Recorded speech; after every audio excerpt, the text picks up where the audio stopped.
ሰላም ጤና ይስጥልን። ፋኖ ሬድዋን ይባላልኝ።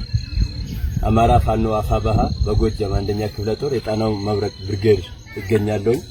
እንግዲህ እዚህ ጋር እንደምታዩት አንድ ጓዳችን ከአድማ በተና ተቋም የሚባለው የመጣ ወንድም ነው እና መቼ እንደተቀላቀለ እንዲሁም ወደዚህ ለመምጣት ደግሞ ምን እንደ አስገደደው ራሱን ያስተዋውቅና እንዲሁም ደግሞ እዛው የነበሩትን ምን ኃይል የነበረውን ስራ ያስተዋውቀናል። ራሱን መቀጠል ትችላለህ። እሺ፣ ስሜ ፋሲካው ቀን ነው እባላለሁ። የተቀላቀልኩት በ2017 3ኛው ወር የተቀላቀልኩት እና ወደዚህ የመጣሁበት ምክንያት ደግሞ ከዛ መስሎኝ ነው። መጀመሪያም ታፍሼ ነው ገብቼ ነበር መስሎኝም አፍሰውኝም ነው የገባሁት።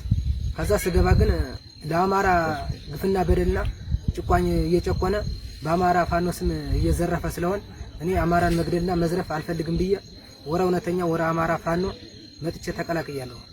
እንግዲህ አሁን አንተ ወደዚህ የመጣው ወደ አማራ ፋኖ አፋባሃ በጎጃም አንደኛ ክፍለ ጦር ወደ ጣናው መብረቅ ብርጌድ ነው መጣ የተቀላቀልከው። እንዲሁም ወደዚህ እንድትመጣ ያስገደደክ እስኪ አንዳንድ ነገሮችን አጫውተን። እዛ ውስጥ ያሉት መንግስት ተብዬ የብልጽግና ስርዓት ምን አይነት ግዳጅ እንደምሰጣችሁና ከፋኖ ጋር ተመሳስላችሁ ምን ሲሰሩ እንደነበራችሁ እስኪ አንዳንድ ነገር በለን። እሺ፣ እዚህ ልመጣ ያስገደደኝ ዋናው ጭቆናውና እኛን እየጨቆኑ እኛን እንዳንወጣ በቃ እየጨቆኑ በእንትን እና ደግሞ ለአማራ ፋኖ ስም እየነገድን ከተማ እንዘርፋለን።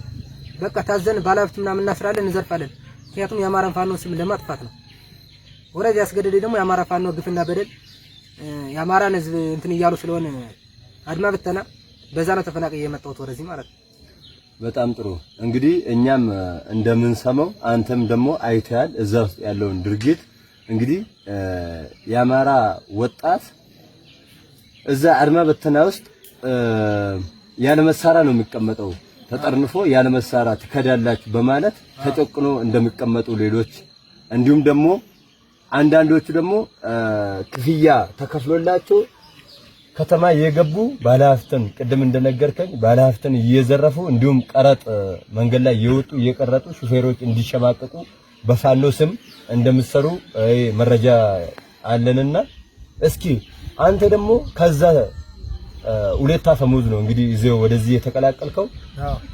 እንግዲህ እዛ ውስጥ የነበረው ድርጊትና እዛ ሲነገራችሁ ለእናንተ ሲሰጣችሁ የነበረው ፖለቲካና እዚህ በአማራ ፋኖ ውስጥ መጥተህ ያየው እውነታው እንዴት አየው? እውነታው ዙሮ ከመጀመሪያው እነሱ ይገሏቸዋል፣ ያስሯቸዋል ሲሉን ነበር። ለአማራ ፋኖ ዘራፊ እንደሆነ ሲነግሩን ነበር።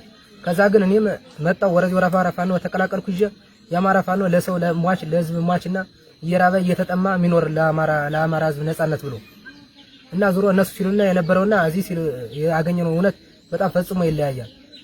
ምክንያቱም እዛ ሲነግሩን የነበረው እንደሚገሉና አማራ እንደሚዘርፉና ሌላ ተልእኮ እንዳለው ነው የሚነግሩን። እዚህ ስንመጣ ግን ለአማራና ለኢትዮጵያ የሚሞት ጀግና ነው ያለ። እዚህ አቀባበሉም ይለያል። ሁለመናው በቃ በጣም ለአማራ የሚሞትና ለህዝብ ሟች ፋኖ ነው ያገኘነው። በጣም ጥሩ። ስለዚህ አሁን ከዚህ በመቀጠል እንግዲህ ወንድሜ ራሱን እንዳስተዋወቀ ያው እዛ ውስጥ ያለውን ነገር እንደተናገረ ግልጽ ነው።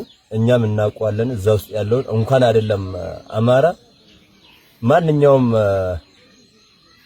ኢትዮጵያውያን የሚያውቀው ነገር ነው። በዚህን ሰዓት ብልጽግና ምን አይነት ድርጊት እየሰራ እንዳለ እኔም 2015 ከመከላከያ ተቋም ነው ወደዚህ የተቀላቀልኩኝ። ያው እንግዲህ ከደቡብ ወደ መከላከያ ተቀላቅዬ ከዛ አንፃር ደግሞ ወደ ፋኖ ለመቀላቀል ችያለሁ። አሁን 2 አመት አክል እዚህ ቆይቻለሁኝና እኔ ማለት የምፈልገው ምንድነው ይታወቃል። እዛ ውስጥ ያለው ድርጊት ምንድነው ብትሉኝ እዛ ላይ ከዚህ በፊት የአማራ ፋኖ ገዳይ ነው የአማራ ፋኖ ጮቃኝ ነው ሲባል እንደነበረ እናውቀዋለን። ግን እውነታው ያ አይደለም። በተግባር እያየነውም ስለሆነ